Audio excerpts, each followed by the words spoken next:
तिथे काल पुण्यात झालेल्या मुसळधार पावसामुळे अनेक भागामध्ये पाणी साचले। पुण्यातल्या रामवाडी भागातील भुयारी मार्गात पाणी साचल्याने प्रवास करणारी वाहनं अडकून पडली। भुयारी मार्गाची बांधणी करताना पुणे महापालिकेने पावसाचं पाणी वाहून जाण्यासाठी कोणतीही सोय केली नसल्याने ही परिस्थिती उद्भवली। याच पार्श्वभूमीवर शहरात 117 ठिकाणी पावसाचं पाणी साचण्याचे हॉटस्पॉट शोधले आहेत। त्यावर उपाययोजना करण्यात येणार असल्याचं खासदार मुरलीधर मोहोळ यांनी म्हटलंय। तसंच जो विकास झाला तो प्लॅनिंगने झाला नसल्याची प्रतिक्रिया खासदार सुप्रिया सुळे यांनी दिली। तर पुण्याच्या विकासाच्या नावावर अनप्लॅनिंग झालं असल्याचंही सुप्रिया सुळे म्हणाल्या।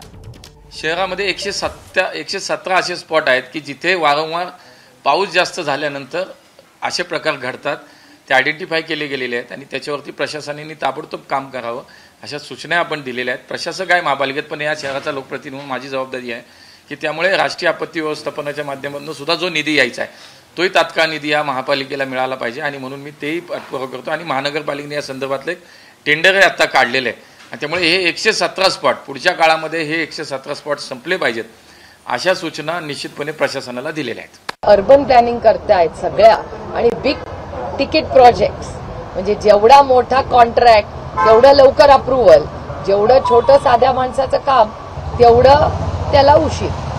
त्याच्यामुळे या सगळ्या परिस्थिती तुम्ही बघताय की पुण्यामध्ये डेव्हलपमेंटच्या नावावर जे काय पुण्यामध्ये जी डेव्हलपमेंट झाली ती कम्प्लिटली अनप्लॅन झाली आहे।